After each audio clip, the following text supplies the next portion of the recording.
So the idea this morning is I've been asked to provide a bit of an economic overview, and while that's interesting, really the important part is to try and tie that back into what's happening in some of your key markets, wine markets around the world, and then how that then feeds into grape prices and pricing. And I can see from what's on my table that we'll have a good idea by the end of the day as to what grape prices have done around the state.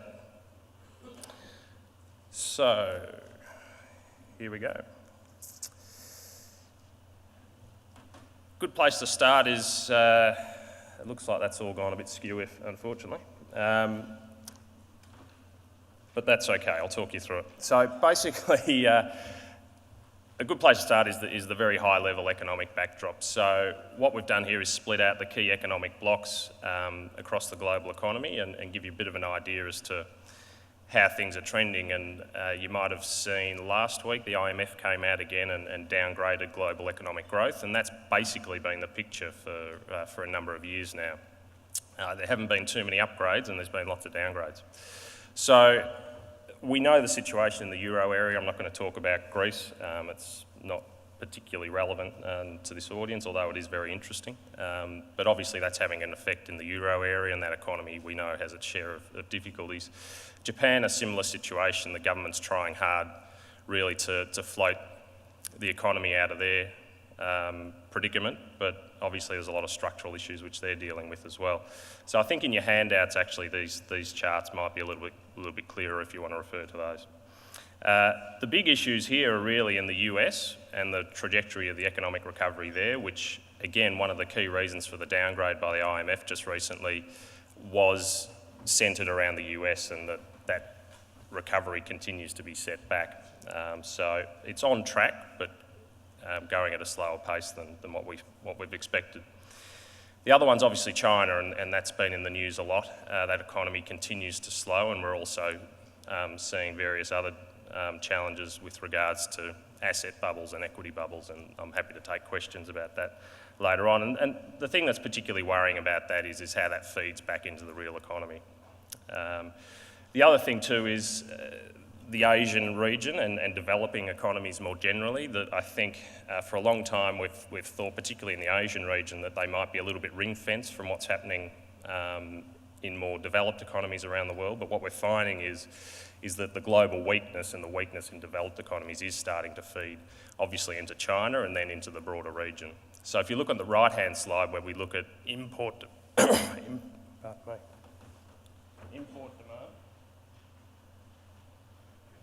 a frog in my throat. Import demand, so this is looking really at the demand side of things, and what we've been hoping for a long time is that developing economies would come through and carry the global economy along. Unfortunately, what we've seen is that weakness starting to pervade into the Asian region in particular, and other emerging economies. And 2014 is a particularly interesting result where you can see for some time that happened in 2012 and 13, where developing economies really did carry the global economy along. In 2014, that number for developing economies was meant to be over 7% growth in import demand. That's actually come in around 2%, so you can really see how that's starting to feed through. One of the big issues is then, given that backdrop, well, where is global growth going to come from? And this is a bit of a heat map. Down the left-hand side, you've got different economies around the world, and across the top, you've got, by year, different key economic indicators. And the key thing to take away here, obviously red being extreme and particularly adverse, there's a lot of weakness in the global economy and not a lot of room for investment and consumption growth. So if you look at a lot of economies like Australia, New Zealand and the US, the household economy is still very highly leveraged, and I'll go into that in more detail for Australia later on. So not a lot of room and not a lot of upside there for consumption growth. In a lot of other economies, the business and government sector is very highly leveraged. So in Australia, that's not such a big deal, even though a lot's made of that. We're in a relatively strong position from that perspective. But in a lot of other countries, and particularly China, is heading quickly in this direction, which is one of the key concerns about that economy, that there's a lack of capacity for governments and business to continue to spend and invest in the economy. So what does that mean? Well, a lot of countries are trying to put policies in place to try and trade their way out of these difficulties. So basically look for demand in other parts of the world. The way that they're trying to boost competitiveness is obviously through currency wars, and you've probably heard a lot spoken about in terms of what different economies are trying to do to put downward pressure on their currencies. We've seen the US up until only recently enacting very similar policy. Japan's really added a lot of weight to what they're doing in terms of trying to depress the yen. The euro area is doing a very similar thing. The big problem is that everyone's fighting over a shrinking pie. So here you can see this is global trade. It's going way back to the 50s. And you can see just recently how volatile that's been, but more to the point, how it's really starting to fall off a cliff and contract. So really you've got all these economies trying to devalue their currencies to fight over a shrinking pie, which is particularly worrying. So that's not going to be effective for all economies. One of the big questions out there as to why the economic recovery and growth in the US has been delayed is certainly the strengthening US dollar. So there's a lot being made in terms of what the outlook for interest rates is in the US. They've stopped their quantitative easing policy. They're starting to stabilise monetary policy and try and feed back more normalised interest rates into their economy. But one of the things that this has done, given a lot of other economies at the same time are still pumping liquidity into their currencies, what we're seeing is a spike in the US dollar. And even though that's stabilised a little bit over the last couple of months, we do expect that to continue in the future. One of the key concerns for the US Fed and the US economy more generally is, can they really withstand the high US dollar and the effect that that's having on earnings? So this is the outlook for exchange rates as we see them. So again, it's a little bit clearer in your handouts there. But basically, across the board, it's a relatively good story for the Australian dollar in terms of the Aussie dollar depreciating. So this is the other way around. So it's the US dollar appreciating against the Australian dollar. But unfortunately, you look right across, these are all the different wine currencies that are of interest. If you look across the board, most of them are actually depreciating against the US dollar. So while we're getting a little bit of relief, so are a lot of other wine exporting countries. But that's generally the outlook as we see it over the next 12 months. One of the big issues here, I'll explain this chart to you a little bit. So this is basically the bars in orange are US interest rates, so the cash rate in the US. Set by the Federal Reserve. As you know, basically since the GFC, their cash rate has been 0.25%. In that time, they've been using extraordinary measures to try and stimulate the economy, and basically that's been quantitative easing. What you can see with the lines is basically the line at the bottom is where the market thinks the trajectory of interest rates will be going forward. The dotted lines are basically the US Federal Reserve's expectations as to where they believe interest rates and the trajectory of interest rates will be headed over time. And you can see how gradually that line has shifted downwards as they've continued to see weakness in the economy and they've continued to set back their agenda in terms of when they're going to raise interest rates. So still a lot of uncertainty as to the course that the US economy is taking. Generally speaking, we think it's on a relatively good trend, but it's not as strong as many might have thought. Okay, so now tying this into the wine industry.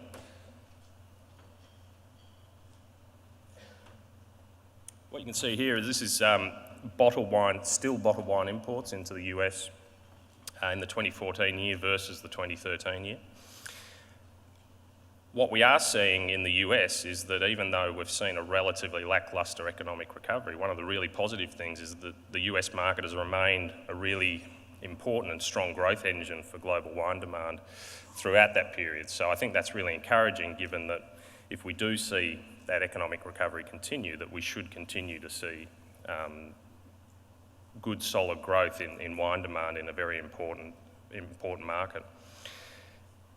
What we are seeing, though, is a premiumisation trend at the same time, and we talk about this a lot for various reasons, and it's basically backed up by what we see as generational change within the consumption patterns in the US market. Can go into that in more detail later if you like. But what we are seeing is growth, post-GFC, growth tended to be, as you would expect, at lower price points. What we've seen in the last probably 2 or 3 years is growth shifting to higher price points, so post $9 or $10, whereas lower price points have actually been in decline. So that's creating a bit of an issue in the US market, particularly given that they've had 3 very big harvests in a row up until 2014. So there's a lot of stock, particularly at the bottom end, in the Californian wine industry, and not a lot of growth in that part of the market.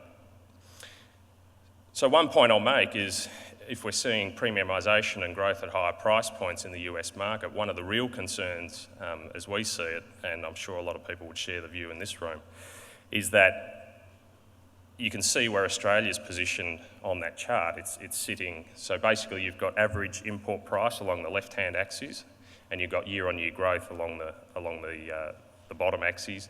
The size of the bubble is the total volume of wine imported into that market, so again, still bottled wine imports. You can see, which is particularly concerning in the US market, is that our still bottled wine imports are now priced at an average price per litre, which is below Chile. And that's certainly not where we need to be playing. I do understand from talking to a lot of producers that post-GFC, a lot of our premium wine producers in particular actually pulled back from the US market with the high dollar, and again, that shift towards the bottom end of the market. What is promising though is that as I talk to people, particularly in the premium end of the Australian wine industry, that more and more companies are starting to look to explore the US market again. The problem will be finding room in that market, particularly with some of the varieties that we're looking to export. Shiraz continues to struggle very much in the US market, and it's really not creating a lot of buzz and interest within the trade and distribution space in the US. So it's going to be a lot. It's easier said than done is basically my point there, but certainly it's encouraging to hear that our premium wine producers are looking to play again in the US market, because I think it's going to continue to be a very important market moving forward. So now looking at China, I'm not going to touch on the Chinese market in great detail, but I'll talk about it a little bit. What's happening in the Chinese economy? Well, as we know, it's still very much driven by export demand, particularly merchandise exports, and we know that we've got a very, very weak global economy, so that's certainly not helping China to stimulate growth. So export demand and export growth out of China remains very flat, as do a lot of indicators in terms of manufacturing production and forward indicators. So a very weak manufacturing and export sector in China. On the right-hand side, what you'll see is that you really start to understand when the Chinese economy is weak, depending on which levers they're pulling in the economy. What they've been starting to do, again, this is clearer in your handouts than it is on the slides, but what they do is when the economy is strong, they will tend to lift the reserve bank ratio, so it's the amount of capital that their banks, obviously a very highly controlled economy, it's the amount of capital their banks have to hold in reserve. So that takes liquidity out of the system and basically slows credit growth. So you know when things are starting to heat up that they start to lift the reserve ratio, and the other thing that they do is they allow their currency to appreciate, which we know the US and a lot of countries around the world have been encouraging for a long time. You know when things are heading in the opposite direction, when they start to lower their reserve bank ratio, and that's what we've seen happening quite rapidly over the last few months. They're starting to pump more and more liquidity back into the economy, and it's even more extreme actually amongst small banks and financial institutions. So it gives you an idea that they are genuinely concerned about the pace of growth in the Chinese economy. There's not a lot of indicators you can watch in terms of, or ones that you can rely on to get a sense as to what's happening in there, but you know that when these things are happening, that things are starting to slow. The one thing that hasn't changed is the currency, so they really haven't depreciated their currency anywhere to the extent that we thought they might.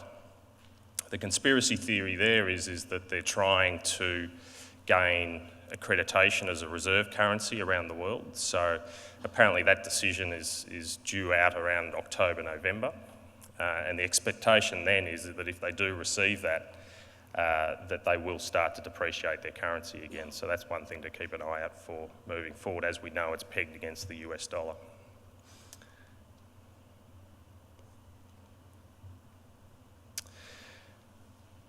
So More generally in China, we know, not talking to this slide, but just to give you a bit of context, again, tying back into the Chinese wine market, one thing that we see is, obviously, we've seen the anti-corruption drive in China, which has had a big impact on Chinese wine demand. The other thing is obviously the slowdown in the economy, because we know so much wine consumption in the past has been linked to government and business expenditure. So that's certainly had a big impact in the Chinese market. Fortunately, what we've seen is that market stabilise a little bit over the last 12 months. So we are seeing some encouraging signs, and in fact, we continue to see Australia very well positioned in the Chinese market. So I think that's particularly encouraging. There's a lot of, the market is evolving fast though, and we see things like e-commerce platforms that you're probably hearing about, and the structure of the market and the channels of distribution are changing quite a lot. Consumers are getting access to wine at more affordable prices, and I think over the long term, that's a positive thing. So there is a lot of change going on in that Chinese market, but generally we're starting to see consumption and volumes stabilise a little bit. So feeding that back into the Australian economy, we know one of the key indicators for the Australian economy is China, and we know that has a big impact, and you can actually chart Australian interest rates very closely with Chinese GDP growth. So it's little wonder that when you're seeing Chinese GDP growth slow, that we're starting to see interest rates being cut quite strongly. Obviously, that's being closely tied to commodity prices and the value of the Australian dollar. So the big question is, for a lot of people in this room, is, what is the direction of interest rates? What this chart is basically telling you, so you've got the blue line, which is the Australian cash rate, which we know is now sitting at 2%, and it's been cut a couple of times in the last few months. The orange line is basically the market's expectation as to what the direction of the cash rate will be over the next 12 months, so what the quantum of change, so whether it's positive or negative. This is basically saying that up until recently, the market thought that the RBA had basically done what it needed to do and it's not going to cut any further.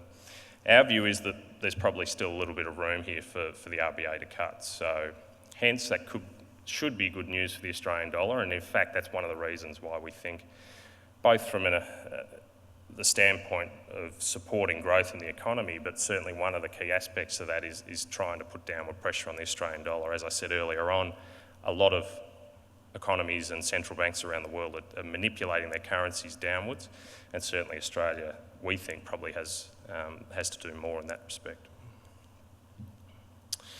So household debt, again, clearer in your slides there, but what we're seeing here basically is household debt dipped a little bit after the post-GFC as households knew they were highly leveraged, they started to save. We know savings rates went through the roof. What we've seen since the GFC, as things have stabilised a little bit, is actually household debt rise again to record levels. So we know that households are still highly leveraged. What has fortunately happened is obviously interest rates are a lot lower than they were pre-GFC. So the actual the interest coverage of households is a lot more affordable. So there's a lot more headroom in terms of covering interest on that debt. The key concern obviously going forward is if we maintain these debt levels and interest rates rise, it could create quite a bit of strain in the economy. It's no surprise as to what drives household wealth in Australia. We see an article every night on the news and in the newspapers, and again the RBA's been out talking about it. It really is a passion to talk about the housing market in Australia, and that's really, if you map how household wealth changes in Australia, you can basically map one for one with what's happening in the housing market. So we know that the housing market has been buoyed in some parts in the country, but it's a bit of a mixed picture too. So I think we need to be careful not to talk in general terms here, because it really is very centred in Sydney and Melbourne. In other parts of the country, the housing market is relatively stagnant, if not in decline. So, but it is certainly providing a little bit of help to household wealth and providing a bit of stimulus to the economy. The right-hand side, though, gives you an idea, again, clearer in your notes, as to what's driving the housing market. It really is an owner-occupying. It's not lending to owner-occupiers, it's really pushing the housing market along. We know it's investor-driven, hence why the RBA came out yesterday to talk about negative gearing and these sorts of distortions in the property market and incentives to invest in properties. So that's certainly squarely in the minds of the RBA. They know that they need to use different policies other than interest rates to try to affect the housing market, and that's certainly what they're trying to encourage, is a debate around controls on investing in property. What is encouraging though is we're starting to see business lending to business starting to increase a little bit. It's certainly not going through the roof, but it is in positive territory and increasing.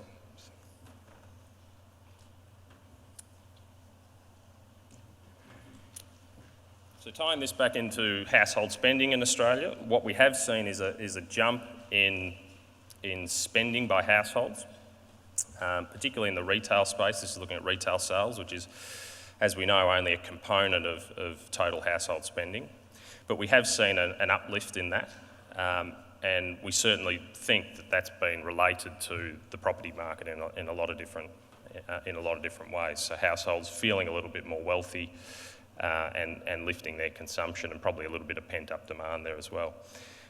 What you do tend to see is consumer confidence and retail spending moving pretty closely in tandem. What we saw there for a while is household spending getting ahead of consumer confidence. They've now kind of come back down together, but we do think that they're tracking at a reasonably good pace. But again, the real risk is around the housing market, hence why there's so much talk about what's happening and whether that's getting overheated. You need to think beyond retail sales though, and we know that if you map out household spending in its totality, that one of the key concerns, we know wine's a discretionary purchase. For a lot of us, we think it's a bit of a staple good, but it is a discretionary purchase for most people out there in the economy. And so we need to think about disposable income more generally, and if you actually look at all the different expenditure categories that households spend on, what we do see, it's those fixed overheads in households that are growing at a rate over and above household spending generally. So it's things like financial services, mostly insurance. I don't know what your household's like, but we're spending a hell of a lot of money on health insurance, and it continues to go through the roof every year. You know, education, health, housing, utilities. Those sorts of things are all over-indexing in terms of growth. So these are things that are taking money out of the pockets of consumers and weighing on discretionary income and discretionary spending. You can see there that alcoholic beverages is pretty lacklustre in terms of how it's ranking in terms of overall growth. So it's little wonder then if we look at our grocery retail space, again trying to tie this back into what's happening in our Australian domestic market, which we know is very important for a lot of people in this room and has a big impact on grape prices.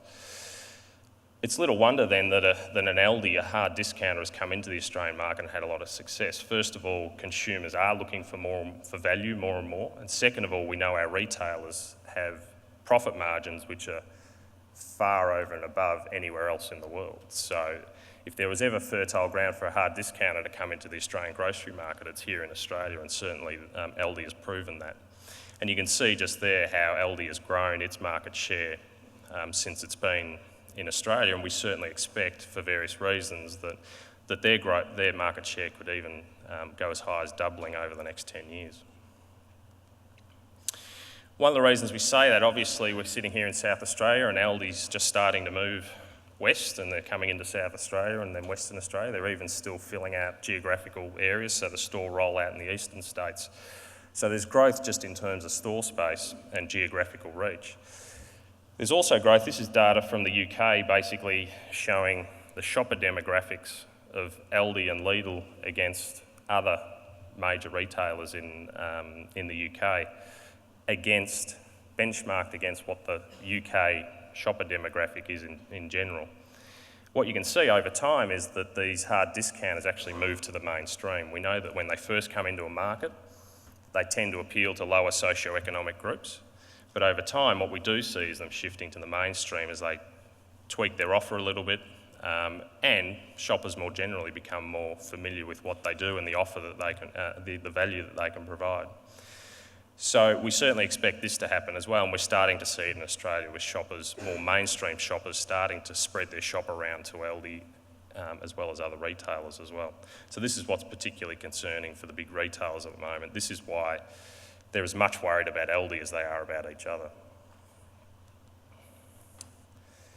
So what does this mean for liquor? I don't know about you. Look, I subscribe to, and just out of interest, I'd encourage you to do the same. Subscribe to Aldi's liquor releases and communications, because they're sending out probably 3 or 4 emails a week just telling me about what they're sending out there into the market. And we know that they've got very strong supply chains into Europe and other parts of the world. Continually we see, I've seen them pulling in award-winning Chilean wines, and now more and more European wines, and we've seen the growth of champagne, and I'll talk about that in a little while. But they're now pulling in some of the smaller champagne houses at very, very attractive prices, and so there's little wonder that, okay, we've seen a lot of growth in champagne from the high dollar in the past, and a lot of champagne producers discounting, but they've tended to be the big champagne grand marques that we're familiar with.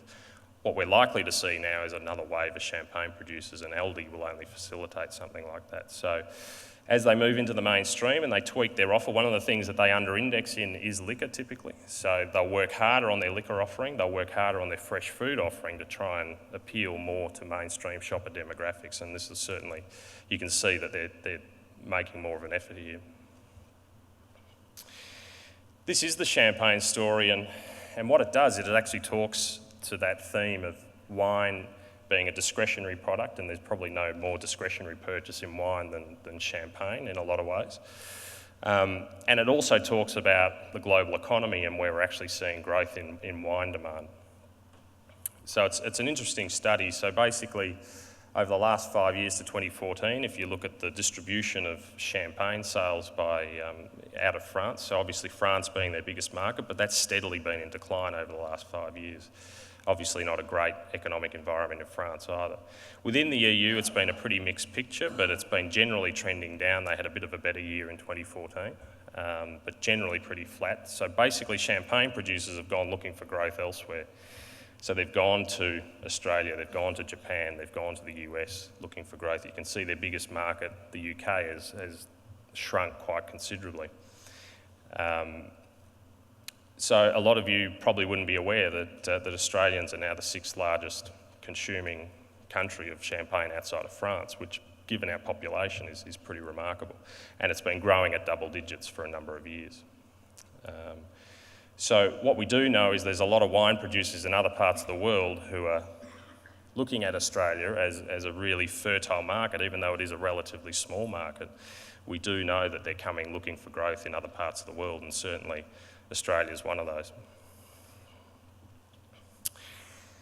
Again, have a look at your handouts for this, but this just basically talks about the UK market, and so I've touched on the US, China, Australia, so I thought, UK, it makes sense to talk a little bit about that, and we know it's still a very important market for Australian wine. What we do see is that value is still very much the order of the day there. It is an economy that's starting to grow and starting to improve, but still consumers are very, very interested in value.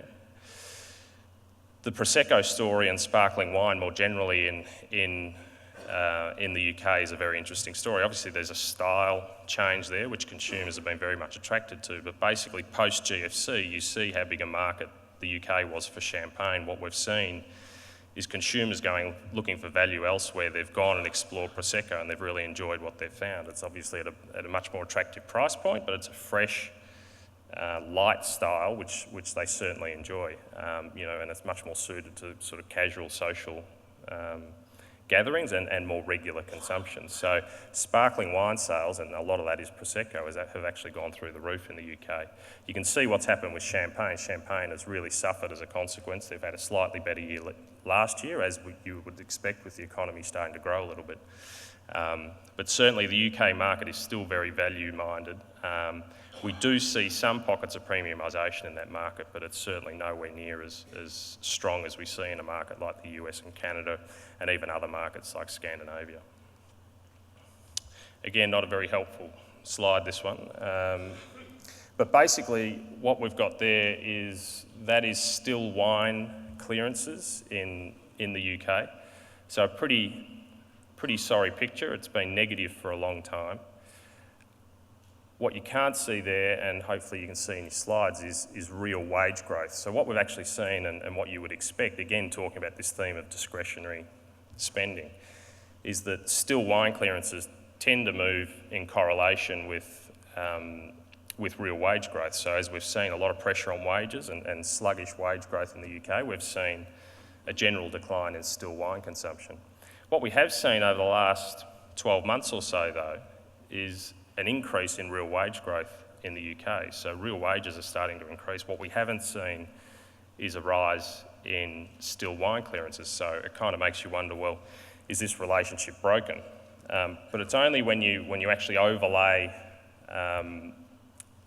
wine clearances more generally, and you actually factor in sparkling wine and champagne, that you actually see that it's a much more positive picture. It's not hugely positive, and it's actually still tracking around flat. But when you consider that Prosecco or sparkling wine generally is a couple of pounds per litre more expensive than on average still wine, and champagne's about 20 pounds a litre more expensive than still wine on average in the UK grocery channel, there is that sense that there are consumers in the UK who are willing to spend more on new and different styles of wine in the market, and certainly a lot of the growth has started to tend towards sparkling wine and less towards still wine in the UK market.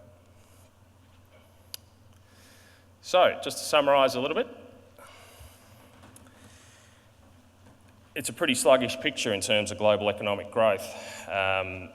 We know that, and there's seemingly little room for consumption and investment growth in many economies around the world, hence why they're all trying to devalue currencies and stimulate their economies in that way, but we know that's a shrinking pie. So it's a pretty difficult predicament to get out of at the moment.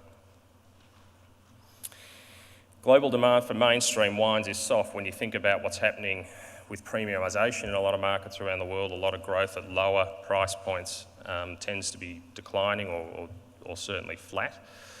We've had a couple of relatively large harvests around the world, particularly in the US. And so global demand for mainstream wines is pretty soft. At the same time that the global supplies still remain fairly ample as we head into the 2015 Northern Hemisphere harvest. What we do see happening, and you might have picked up in the recent export data out of Australia, is that we're seeing exports picking up, and certainly at the bulk end, and that's certainly being helped by the low Aussie dollar, and so we're starting to see that feed through into demand at the low end. But as I pointed out earlier, there's a lot of other exporting countries who are also depreciating against the US dollar. But certainly a little bit of help there. Again, talking about premiumisation and this idea of generational change, younger generations who are much more familiar and comfortable with wine consumption than any generation before them coming into the category, wanting to spend relatively more on better quality wines is positive. We're also seeing older generations who are still, like the baby boomer generation, still the largest wallet in global wine consumption, them changing their preferences, and we're certainly seeing that here in Australia where older consumers, they've explored the Australian wine category. Some of them are trading up within the Australian wine category. We're certainly seeing premiumisation in the Australian market, but that is tending towards premium red wines and imported wines. So hence why we're starting to see a little bit more support for our premium red wine regions. But we're also seeing some of that demand spill into imports, which is something we need to keep an eye on. Just to that point, and talking about premiumisation more generally, Australian wine continues to underperform quite significantly in the US market and Canada for that reason, and a lot of other markets around the world. What is encouraging is that our premium wine suppliers are starting to get out there and take those premium products back to those markets. So hopefully we can see a little bit more traction, although we do expect it's going to be hard work because Australian wine, as we know, is a little bit jaded in some of these markets, even though I think there's still a lot of goodwill towards the Australian wine industry. I've spoken about the Australian market and demand for premium red wines and imported wines, hence what we're starting to see feed a little bit into the grape market. Chinese market seems to be stabilising a little bit. Channels are evolving. It's very much a fast-moving picture over there. But what is positive is that it seems to be a little bit of a refuge for the Australian wine industry at the moment, where we are underperforming in some markets. In China, we're actually performing very strongly. The key question there is that, you know, it is inherently a risky market. It's a difficult market to manage and do business in, but also we understand with the economic environment that there are risks associated with what's going on over there. Hopefully, the wine market can trade through those difficulties. So that's basically it. Thank you for your attention. If there are any questions, I don't know if we're taking them now or later on. Absolutely. So thank you very much.